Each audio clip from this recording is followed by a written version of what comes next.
take a moment or two and let everyone come in and settle down and settle in.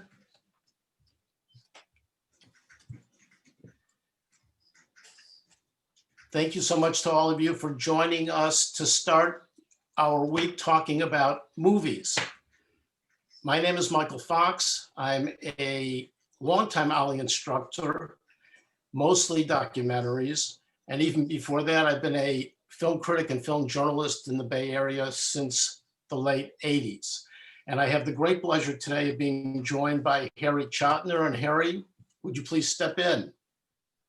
Yeah, Michael, thank you. I'm Harry Chotiner. I've been teaching film classes for 20 years. And before that, I used to work in the film business and also taught high school in the Bay Area.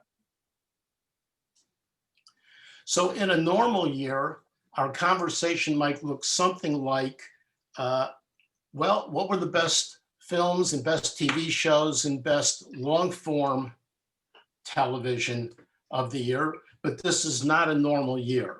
So both Harry and I have certain reservations about having that particular specific conversation. And Harry, why don't you start out with what I'm calling our kvetches first. We're going to get our kvetches out so you know where we're coming from with our conversation. And let me just interject here that I encourage you to use chat to throw any questions our way, which we will get to at some point in our conversation. And of course, to chat among yourselves and to throw your own suggestions and responses out. So, Harry, would you lead off our kvetch batting order, please? Yeah, okay. I can always kvetch about anything for as long as you want.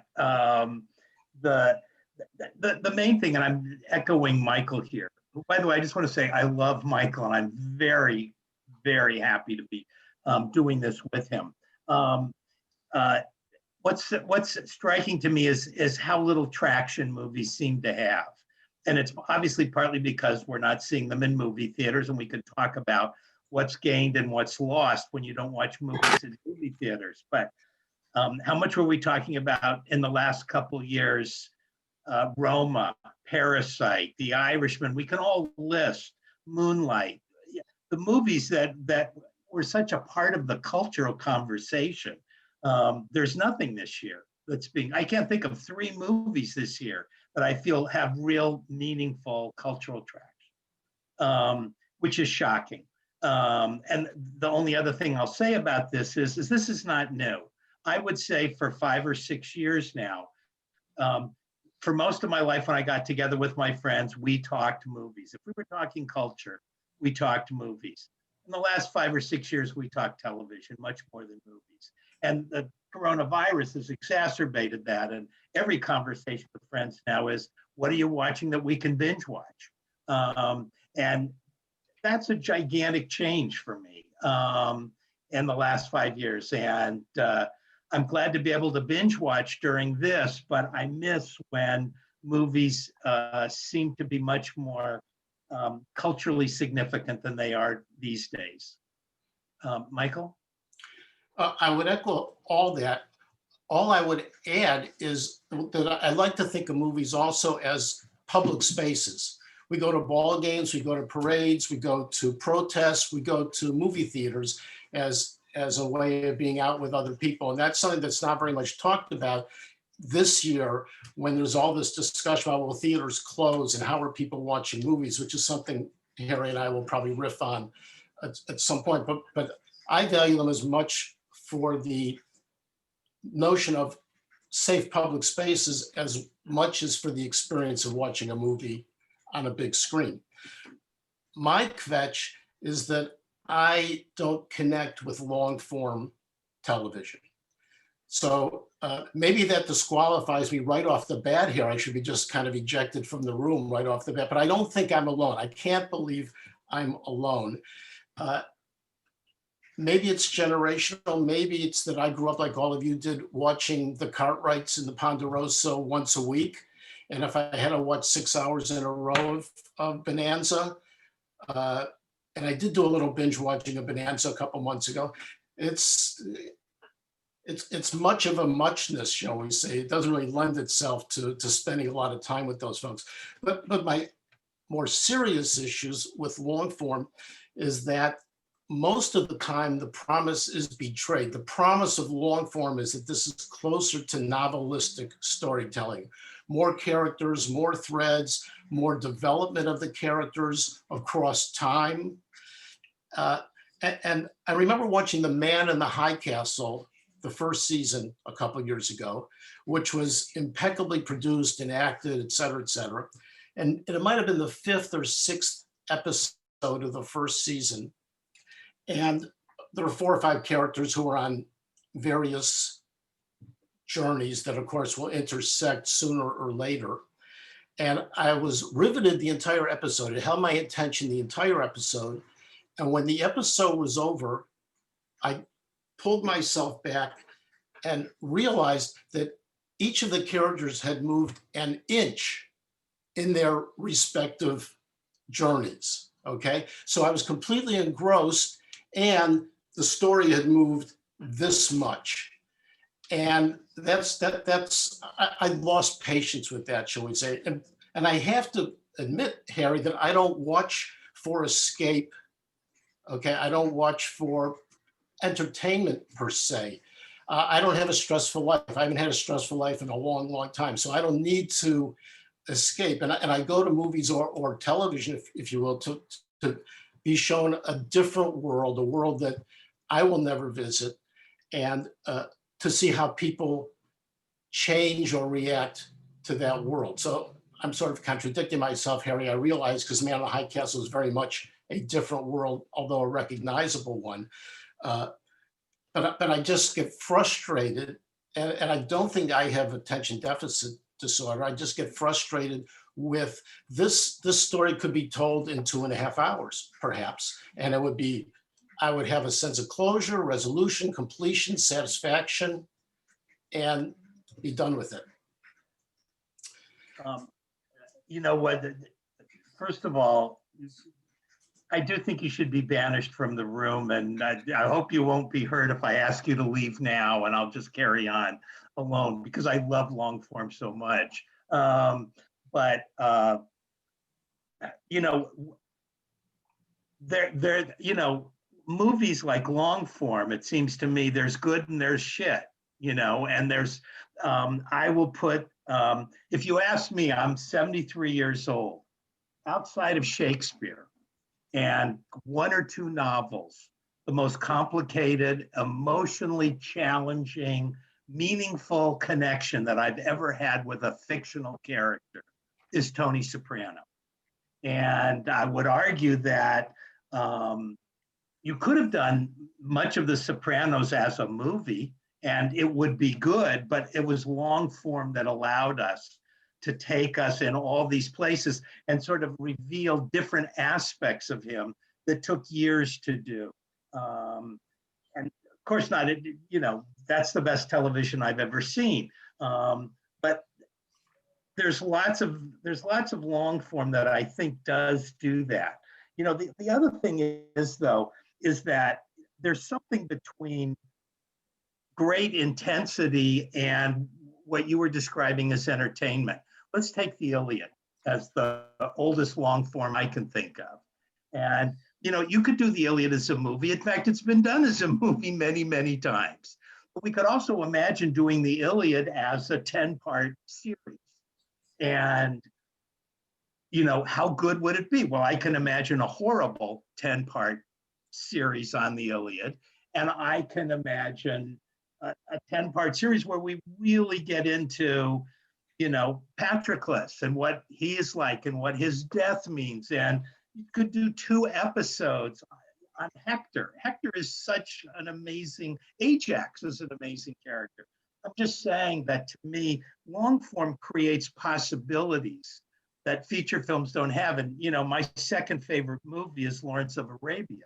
And the reason it's my second favorite movie is because it's the only film I've ever seen that has giant scope and has a character as rich as you'll find in any Harold Pinter play. That's impossible to do in a film. There are no films really that can do that. where you can have that scope. And Lawrence is such a complicated and amazing character. Well, you really can do that so much easier. Not that it gets done a lot in long form. And I just think it's so much harder to do that in a film. But go ahead. I'm glad you didn't leave. Well, thank you. Thank you. Well, I would be happy to imagine or see a 10-part long form adaptation of the Iliad. What might compel me about it is that it's a road movie. It's not the same 6 family members confined in their small town or on the same block or whatever, dealing with their domestic machinations. And I know this gets us into a conversation of drama versus melodrama. Right. And you're much more literate on that distinction, but I'm not a soap opera fan per se. So I'm interested in seeing the characters journey to different places and encounter different challenges and how they will respond and how those challenges change them. That would be of interest to me. But most of long form for me devolves into melodrama, if not soap opera. Yes, it may partly be how we feel about melodrama. I mean, melodrama is usually used in a pejorative way, and I happen to love drama and I happen to love melodrama. And the distinction I would make, maybe for the sake of our conversation, is drama is where what happens unfolds because of who the people are, their drives, their foibles, their strengths, their weaknesses. Fate has a role, but it's primarily the internal nature and being of the characters that drives the story. And melodrama, it's external events that drive the story. And obviously there's a combination of both in everything, but you really can, I think, track most dramas as rooted in who are these people. And melodrama is, oh my God, we're in the middle of this, now what? And external events drive the story. The one thing I wanted to say is to talk for like 3 minutes, and then I won't do this again for the rest of the hour, is I can't stress enough how everything that's happened this year is not as radical as it might seem. You know, there are things that radically transform movies. In 1946, this is one of my 2 favorite statistics in all of life. In 1946, over half of every man, woman, and child in the United States went to the movies every week. They went more than 50 times a year. Half the people in the country went every single week. And then along comes television and those numbers are eviscerated. Not as bad as they are now, but they're eviscerated. That's a radical transformation. When you get VHS players and DVDs, and no longer do you have to go to a movie theater to see a movie. I missed it in the movie theater. I'll have to wait 10 years until it's on local TV. No, you can see it in 3 months. It will be available to you. And it changes the demographics of who the studios make movies for. Because, you know, back in the day, when a couple of any age went to the movies, the man decided what the movie was. When people watched movies at home, the woman generally chose the movie. Well, the movie studios, which made more money from DVDs than ticket sales, went, oh my God, we're making our money from DVDs. Who's deciding which DVDs get bought or rented? Women. So we started making more movies for women because of that. That's a radical transformation. What is happening this year is not. What's happening this year has been afoot for years. You know, Michael and I both bemoan that people don't go to the movies. Well, pre-COVID, 7 of the last 10 years, movie attendance declined. Population goes up every year, movie attendance declined 7 of the last 10 years. You know, I don't know how many of you have Netflix, but before COVID, Netflix spent more money making movies, not than in a studio. Netflix spent more money making movies than all the studios combined. They made more movies than all the studios combined.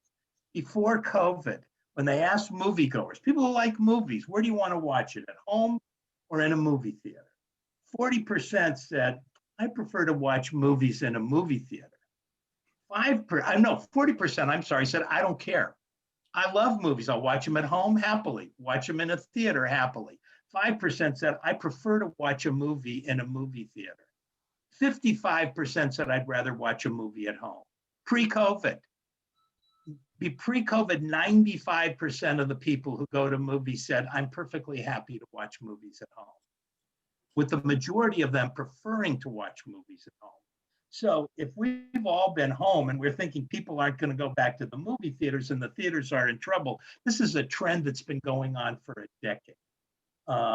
And it's partly because of the crap that the studios make, focused on big budget movies, focused on movies that are going to sell overseas.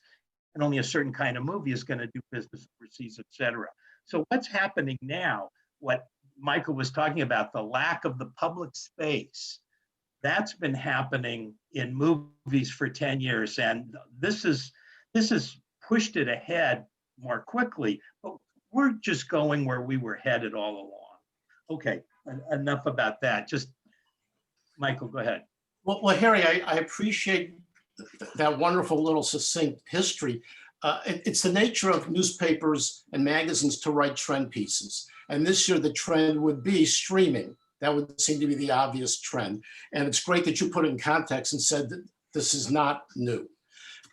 What also isn't new, and I'll go back to DVDs, not VHS tapes quite so much, but DVDs. And let's take a movie like maybe Martin Scorsese's first really, really expensive movie, The Departed, which cost maybe 150 million, probably because he had to pay salaries to some very big names.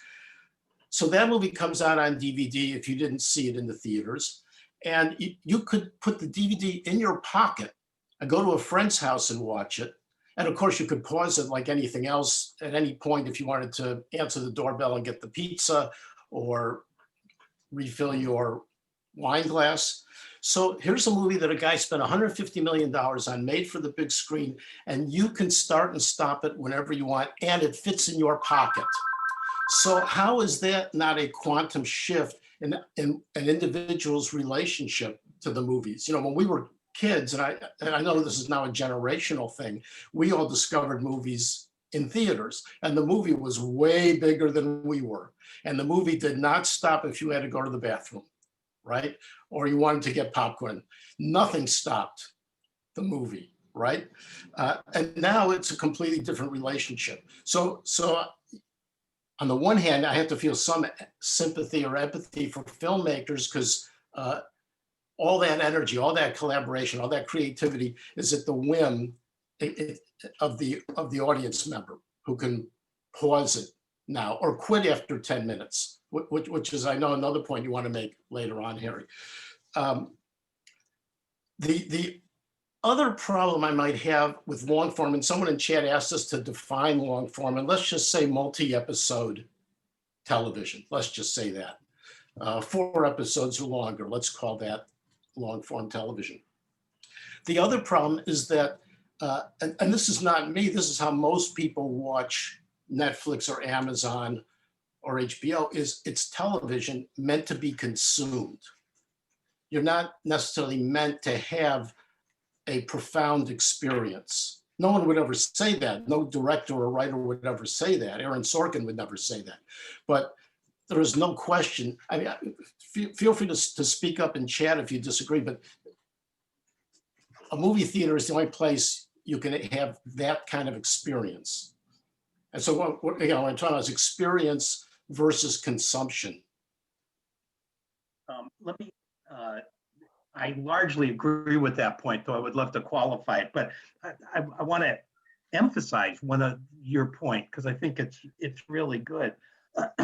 Movies is the one experience culturally, I shouldn't say one, but it is the cultural experience when I go to a movie theater where I willingly give up power. I sit there and I say, I'm yours. I'm at this movie because I want to be. The lights are going to go down. And I give myself to you. Take me wherever you want to take me. And if the movie's bad, I'll take my power back. But if the movie's any good, you own me. And you were saying this before, Michael, I don't give up power at home. Check my phone, go to the bathroom, stop for a meal, et cetera, et cetera. And there is something about choosing powerlessness, which I think is important is an important element to what you were describing as experience. You know, is to give up power, and we do that in movie theaters. And the other thing I think is just that in movie theaters you just have a different relationship because of the size of the screen.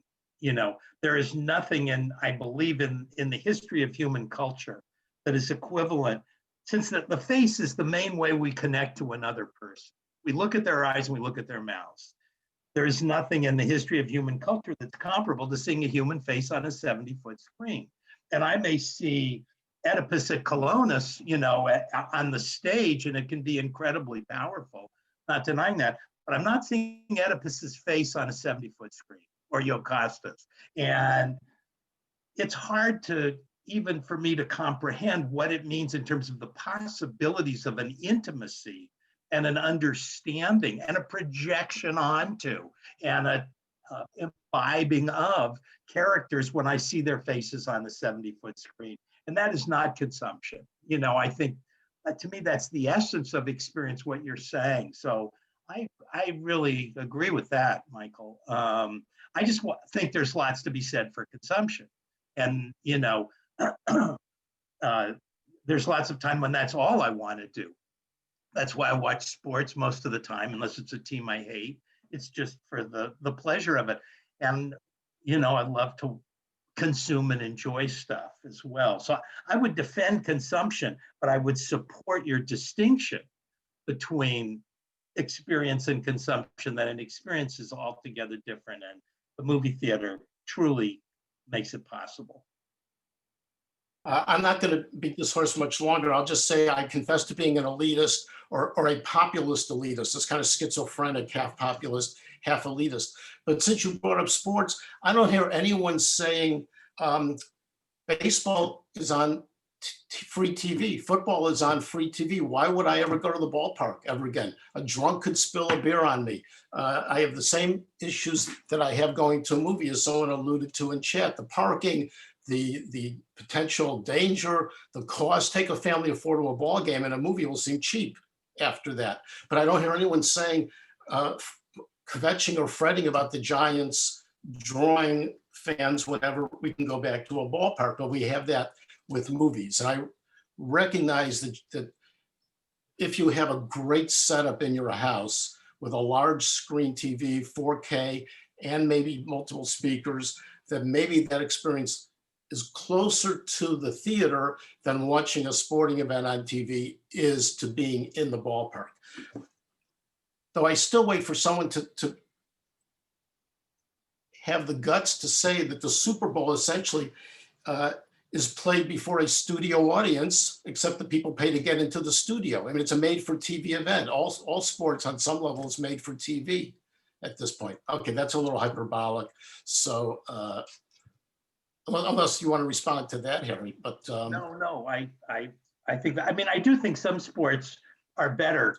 I mean, we probably shouldn't get into sports a lot, but football is made for television, and television made football. And that's one of the main reasons why it's by far, professional football, the biggest sport in America, is because it goes so well with television, whereas basketball doesn't. And so there's those sorts of distinctions. I want to say something though about celebrate something about streaming, which is that what you're talking about with going to the movies and what that means, that's great. But if you say to me, there's this new great Holocaust movie that I want you to see, Harry, and I go, I can't see another Holocaust movie. You know, I only go because I'm a film teacher. No, I don't want to. You go, no, really, really, really. I go, is it really? Yeah, but it's really great. You got to go. So what? I don't want to go, Michael. So I'm going to now get in my car, go to the theater, spend $18 and watch the Holocaust movie. To be honest, I'm probably not going to go. But if you say, it's on Netflix, try it for 20 minutes. If you don't like it, then turn it off. Or it's on, Amazon Prime. It'll cost you $3.99. Harry, try the fucking movie, and I will, and what streaming is going to allow is, I think, is an opening of experience for a lot of people. For young people, you know how many young people go, I won't go see black and white. I won't go see movies with subtitles. Well, if I can say to them, try 20 minutes, you can try this, you can try Roma for 20 minutes. Now, maybe they'll hate it, but I can get them to sample it. I can't get people to sample stuff when it involves going to a movie theater in the same way. So I think that's really great. And the other thing is politically, in all parts of the world, you can get movies that people can see in countries which they wouldn't dare go to because they would be stigmatized, because it's a movie about lesbians or it's a movie about Shia in a Sunni country. And so they wouldn't go near the theater. Now they'll go watch the movie on Netflix. And these sorts of things are gigantically important. It doesn't undercut what you're saying, Michael, but I don't want to gainsay what streaming is going to give us and is already giving us. Right, and I endorse that 100%. I'm starting to feel like I am the Grinch or the Scrooge in this conversation. But I'm reminded of something that a filmmaker, an independent filmmaker, said to me many years ago when LaVideo or certain high quality video stores in San Francisco, and I'm sure in other parts of the Bay Area, would have a shelf or a wall of independent or esoteric or off the wall kind of films, right? The kind of films that would never get any kind of TV ad campaign. Right. And I remarked to them that this is a brilliant step forward, whether it was VHS or DVD by that point, because you've now sidestepped the gatekeepers. Right. You can get your films directly to people. They just come in and rent these films, right? And they said, well, the problem is that the average person comes in and will rent last year's or last spring's Richard Gere film, even if it wasn't very good, because Richard Gere is a household name, and they will take something familiar over something unfamiliar. Right. So, but this perhaps is one of the positives of the internet and social media, is that we have a whole universe of people, including our friends and family, recommending things to us, calling our attention to things that you would never hear about perhaps in the paper, or you would miss if it was in the paper because that film played 1 week, for example. So, and of course the things, as you say, that are streaming are available for months and months, by and large, if not years. So you have ample time to seek those out and find those. Let me go in a slightly different direction and make this perhaps a little more tangible or consumer friendly, if I dare say that. I found some things on streaming that satisfy my desire for completion and closure and all that, but are parts of series, but are not all one narrative. So when we talk about long form, what we're talking about is this entire narrative. And that narrative could span 4 episodes or 8 episodes. And as someone has noted in chat, that's what we would call a limited series. And some of those maybe have a 10 episode season and then will return for more seasons. So there's a channel that you can find on through Amazon called MHZ Choice. And I did a 30-day free trial, but it's maybe $8 or $9 a month. And they have, this is not new stuff. I should, Harry, remind me to give a little rant about new versus timeless. That's a little overstating it. But there are a couple of series there that I would point you to. And one is McGray. And McGray, you may know, is the detective that George Simenon invented. And these are movie-length episodes. They're an hour and a half. And so they're self-contained. There will be a resolution at the end. I'm very happy about that, okay? At the same time, it's the same character from episode to episode. These are all set in the 50s in and around Paris. And there's enough of the, I want to know who did it to pull you through, but they're really more about human nature and about McGray coming to understand the dynamics of whatever household or neighborhood or hotel in which the crime was committed.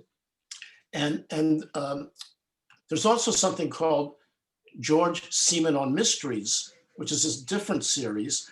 and they're also feature-length episodes, and those are completely about human nature. Both of these series have very limited characters. It's not like Law and Order where we go through 20 people till we get to who did it. It's a very small universe, and they're really more about human nature than they are about us trying to solve the crime along with the detective. That's certainly part of it.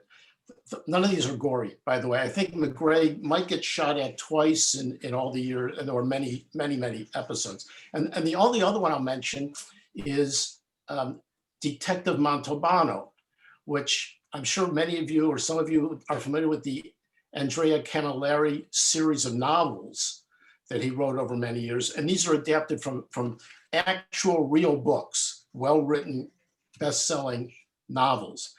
And we have this, I guess in any of these, we have something of the Ponderosa, where we have the same, especially in Montalbano, the same circle of characters as his assistant detectives. But the Montalbano series is set in somewhere in Sicily, I'm not sure exactly where, but it's some island in the Mediterranean. It almost never rains. Almost nobody ever fires a gun. He eats a lot of food.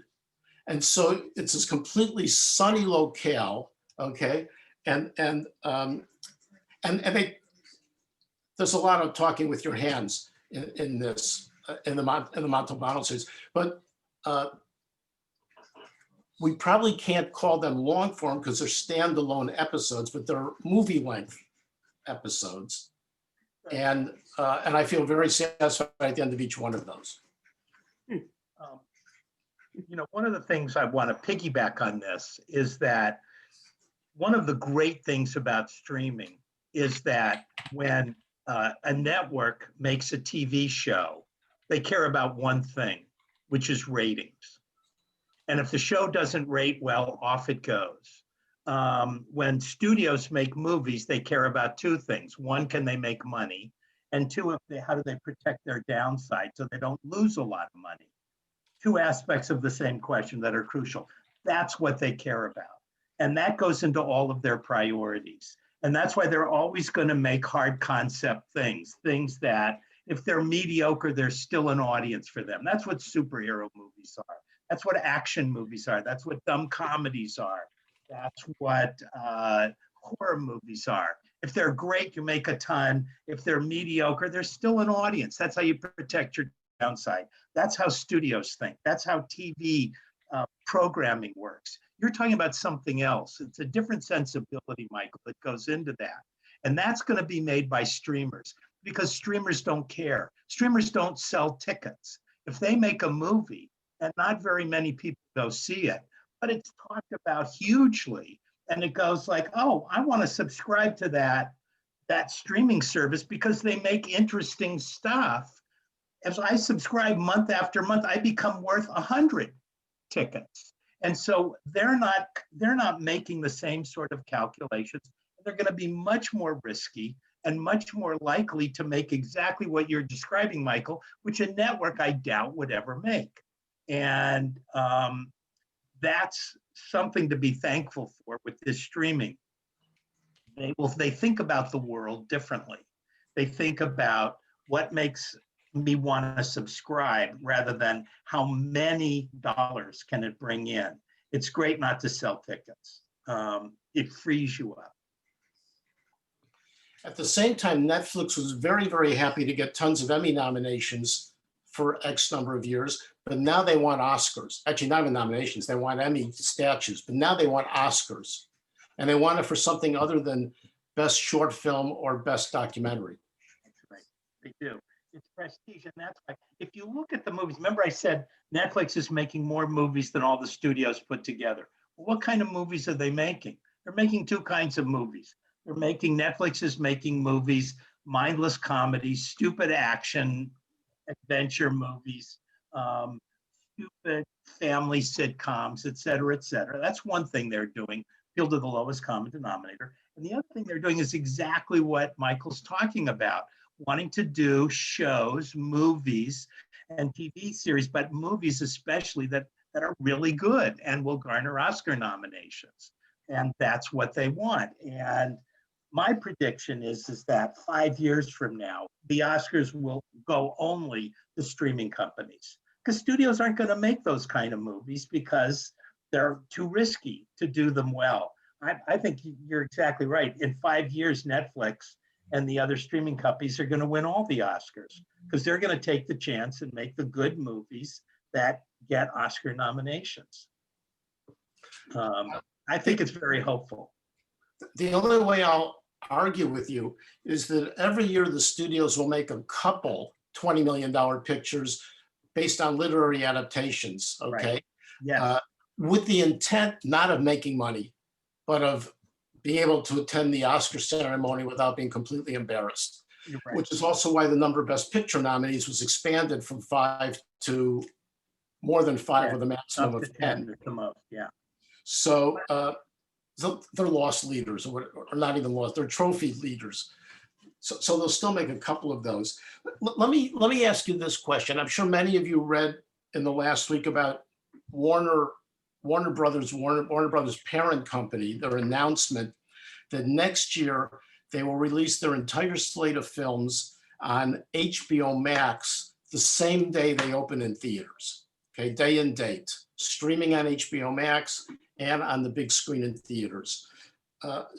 Just for a point of reference, when Netflix did their deal with Alfonso Cuarón for Roma and Scorsese for The Irishman, part of the deal was that there would be a limited theatrical release before the films debuted on Netflix. I expect that Mank probably had the same deal, that's how they got David Fincher. The reason they did that is you can't get an Academy Award. You can't, the rules are going to change, but right now you cannot get an Academy Award if your film was not released in a theater first. It can be released at the same time, but it can't be a streamed movie that then is released in the theater and get an Academy Award. So for Roma and The Irishman, it was totally so they knew those movies weren't going to do any business. It's to your point, Michael, it was so that they would qualify for Oscars. Sorry, go ahead. Well, but I also think they made that concession to the filmmakers. No, that's right, because they want the Oscars, yes. Well, so here maybe you're being a tad more cynical even than I am, because I would think that Cuarón wanted Roma to be seen by some audiences on a big screen, and Scorsese wanted X number of people to see The Irishman on a big screen. At least that's what they would say for public consumption. No, I disagree with that, yeah. So there's been this hue and cry about HBO, about Warner's decision to have no window between the theatrical and streaming on HBO Max. And of course, a hue and cry that every studio will follow. This will be Disney's model, because Disney, of course, is a very successful streaming platform. And eventually everyone's going to go this way and buy theaters. Any thoughts on about the day and date, streaming and theatrical? Let me be cynical for a minute. The hue and cry that Warner said we're doing this simultaneously, it was like two people said, oh no, this is bad. I want my movie seen in the theater. 98 out of 100 people who were complaining, agents, actors, directors, production companies, it meant less money. You know, let's be clear about this. If you're a director and you're Marty Scorsese and you make a movie, well, you get money up front for making the movie, and then you get a percentage based on how well the movie does. If you're Tom Cruise and you're God, you're going to get gross points. You're going to get profit participation with every single ticket sold. If you're like most people, you'll get net profits. You'll get some of the money after there's profit in the movie. Well, in a lot of movies, there's profit. There's real money here. So when Marty Scorsese makes a movie that he thinks is going to be profitable, if it's going to play primarily to streamers, there's no profit for him. Netflix doesn't have any back end profit to give the people the movies they play. So when your movie goes to Netflix, you get the fee from Netflix, and that is it. And what they were all complaining about is, oh my God, there's no back end profit for us. Now, what What Warner Brothers did is they went to the two main people in Wonder Woman, which is coming out on Christmas Day, I think. They went to the director and they went to the actress and they said, because we're doing this, your back end is going to basically disappear. So we're going to give each of you a little more than $10 million to say, that's what we think you might have gotten from the back end. But everybody else at Warner's was going, what about us? What about us? You didn't make that deal with us. There's no back end for us. So, and the last thing, and then I'll shut up about this. Michael's absolutely right that directors do want their movies released in theaters, and that's important to them. On the other hand, a lot of directors are very happy to make movies for streaming companies. First of all, they give you bigger budgets. Second of all, the streaming companies don't tell directors what to do. When you work for a streaming company, they are so lucky to have you. Make your movie, we'll throw as much money as you want, you're on your own. You don't get that kind of freedom from a studio. And so that's why Steven Spielberg and Steven Soderbergh and the Coen brothers and, you know, all these directors are thrilled to be making deals to direct movies for streaming companies. There's those advantages too. As you said, some of the talent is upset with Warner Brothers, but there's no reason they can't negotiate different distribution deals with every single film in every single case. And there's no reason that next year they can't say, well, now that the pandemic is largely under control and theaters are largely back to normal, we will, and now that millions of people have signed up for HBO Max and we have those subscribers, now we can pull back in certain cases. I guess the bottom line, Harry, is, was it William Goldman who said, in Hollywood, nobody knows anything? I thought that was me, but it could have been. I steal a lot from William Goldman, so it was probably William Goldman. Nobody does. I'll tell you what, the first job I had as a studio VP, and at the studios, there's always a production meeting on Monday. And you're sitting around and you're going through all the grosses of how your movies did that weekend. And everybody's sitting around with their fingers crossed, you know, how did we do? How did we do? And what was just really striking to me is that when we would decide what movies to make and evaluate how they performed, nobody did know anything. You know, I was there a million years ago, but when I was there, the only thing you knew for sure, Spielberg's a good bet. If Steven wants to make a movie with you, you make the movie. Other than that, nobody does know anything. You know, most movies lose money. Last year, when pre-pandemic, 96% of all independent films released in theaters lost money. 96%. Most studio pictures lose money. They make it up on the huge success they have with a few blockbusters. Nobody knows. You're exactly right, William Goldman's exactly right, Michael. Nobody knows what works. Everybody looks at last year's hit and then they can explain it. It's a lot like the stock market. After the fact, everyone knows why something succeeded or failed. Of course, in the run-up to it, they think everything will succeed because they're making their best decisions. So, Harry, let's bat around a couple related points in chat. One of which I think you spoke to. Has the invention or proliferation, shall we say, of streaming allowed for more movies to be created compared to the old day? Let me just jump in here and say, the old day, if the old day was 1948 or 1953, it was incredible how many movies were made in those days. But of course, if we're comparing it to the movie studios of 2017, I think we could say, yes, that streaming has increased that number. And the related comment, Harry, is don't forget the opportunity for all these people who work on movies to work, because there are so many more films. Really good point. Now. Really good point, Michael. Yes, these people, yes. Now, presumably these people are going to work for Netflix if they're not working for Fox or Paramount. Hopefully, you know, there'll be more production than ever. Right now,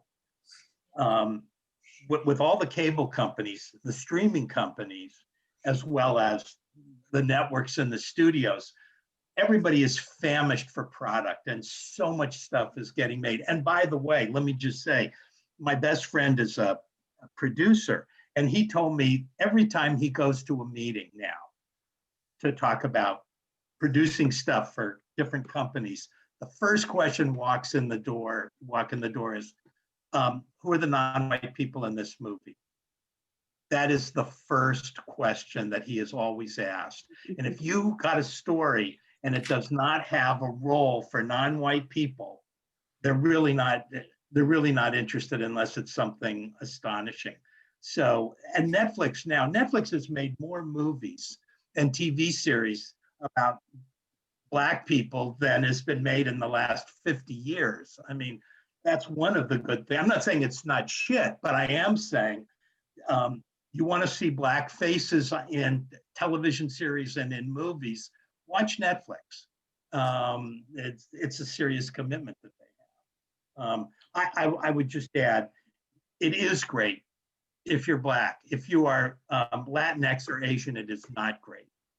And it's not close to being great. And there's a Black renaissance going on now in American film that's fantastic.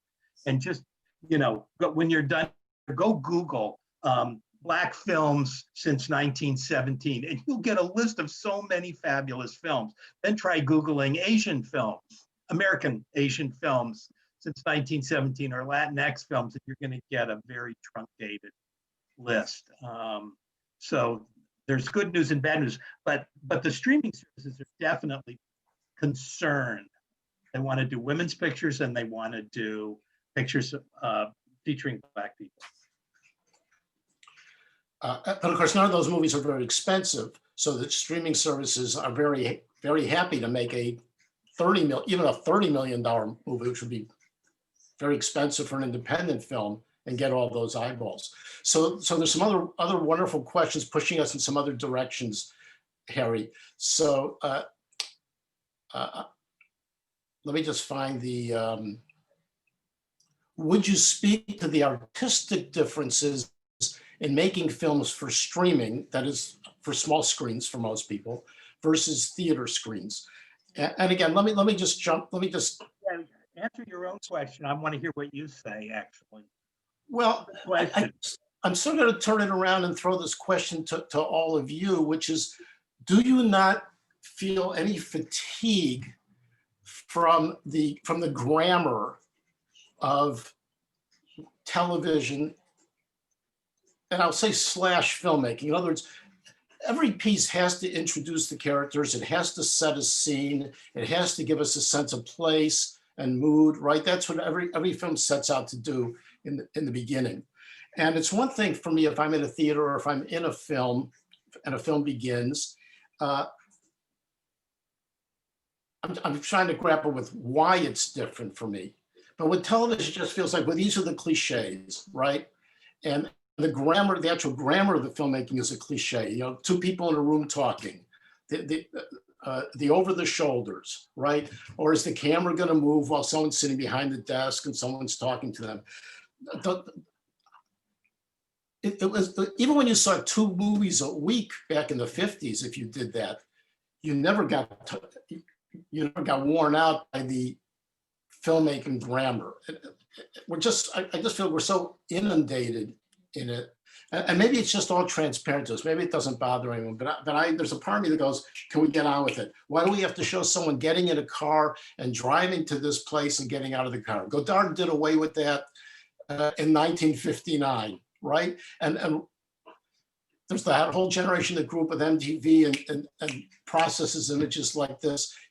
Aren't there other ways to move this story, to communicate information? And I think movies on many occasions will try to do that, but these long form shows, what's the rush? We'll just run through every cliche, if you will. I think that's exactly right and important. And the truth, as much as I have been trying to celebrate streaming and the change that I feel is inevitably coming, there is nothing like seeing Breathless and seeing early Godard and knowing he's breaking rules. That's how I felt when I walked out of Parasite.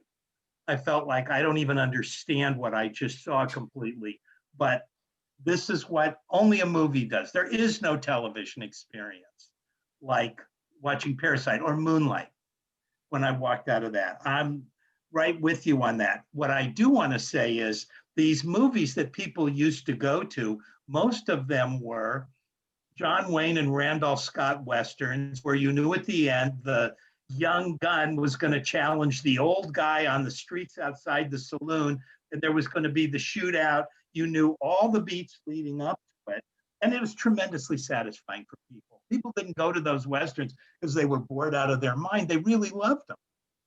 And so I want to celebrate the creativity that you're talking about, Michael, but I want to leave room for people like me who go, I like the familiar. I want to see the shootout at the end. You know, I know where this is going, and that's part of the pleasure of it. It's a bit like going to Thanksgiving with your family, which we couldn't do this. You go, oh no, you know, Uncle Herman is going to, we know what it's going to be. It's going to, but you still want to go through the ritual. So I want to defend the cliche and all that, along with celebrating what you're talking about.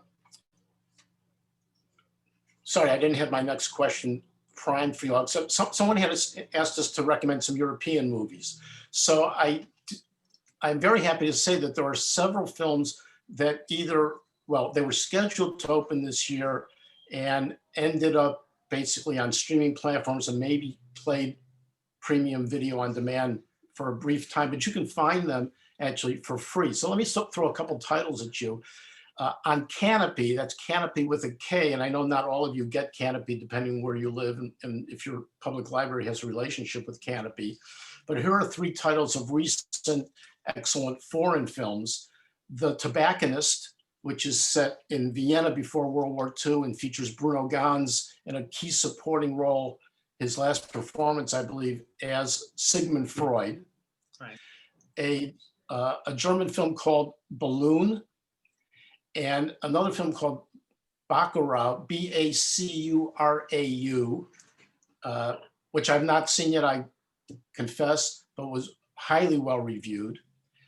And one on Amazon Prime for free, a film from Georgia, the former Soviet Georgia, that Georgia, called And Then We Danced, which is an unusual take on being gay in that part of the world. I'm blindsiding you with this, Harry, but any foreign films from this year or recent? I loved Bacurau. I thought that was a really striking, unusual movie. I haven't seen, trying to think of if I've recently seen any foreign films that really got me. There's a Hungarian film about the rise of fascism that I saw earlier in the year, and I can't remember the name of it now, which was terrific.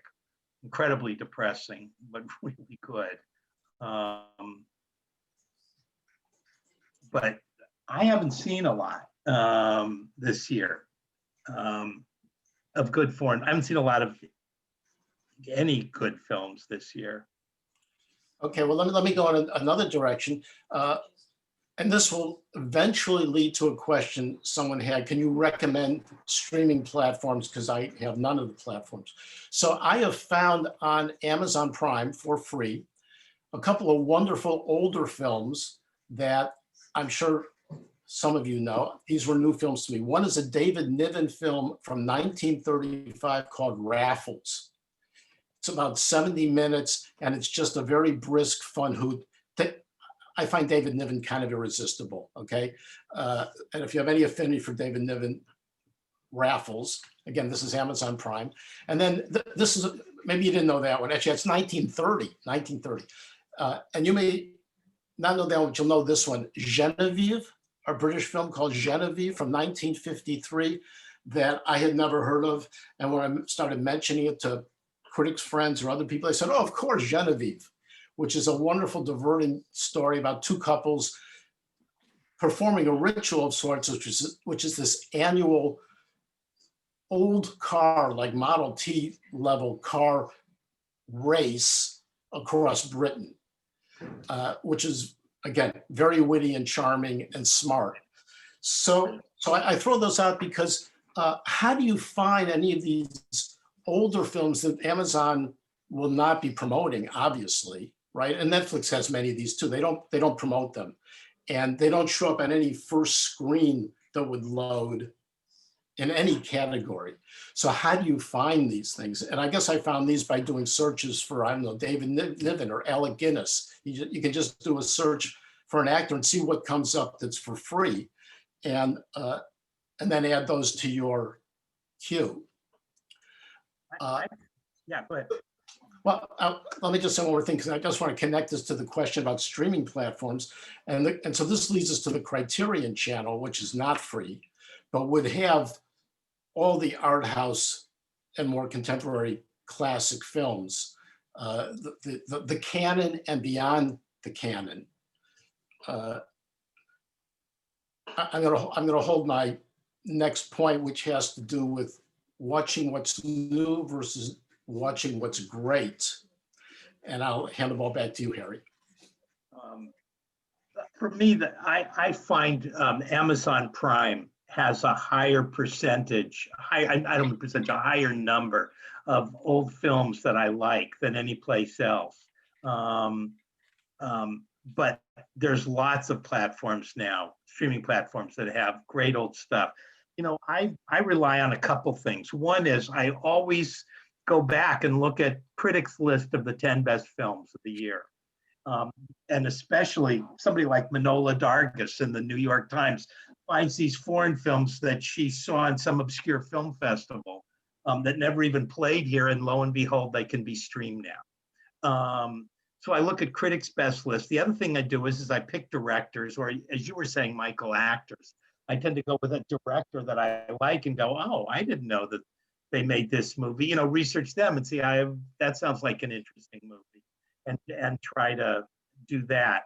And the other thing is I would write Susan Hoffman, who you can see on screen right now. And Susan sent us a list of recommendations of stuff that she likes, and it's a really good list.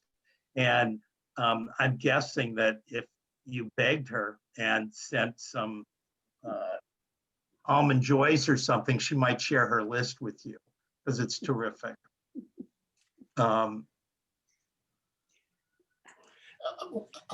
Any other streaming services you want to throw in the mix? No, Canopy is terrific. You mentioned that one, and Canopy has lots of stuff, but some of them are hard to get. You know, it's complicated to get them depending on the kind of television you have. You know, not all televisions can receive all the streaming channels. All this stuff has to be worked out. Right. Also, before we end, Susan needs to say stuff before we wrap this up. I just didn't want this to end without her doing what she wanted to do. Yeah, Harry, thank you. But why don't you guys wrap up, and then I'll say a few words after you. Or let me say right now, thank you. The two of you, it was quite an enjoyable conversation.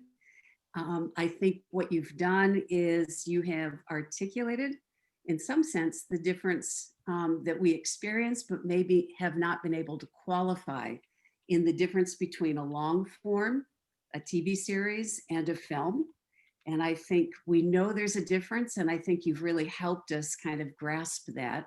And even the difference between a studio or an independent film or a streaming movie. I know as myself, as an American Film Institute trained director, I know that oftentimes films are made, you know, they've got the director as the, you know, the sort of animating force in a production, but it often happens in the editing room.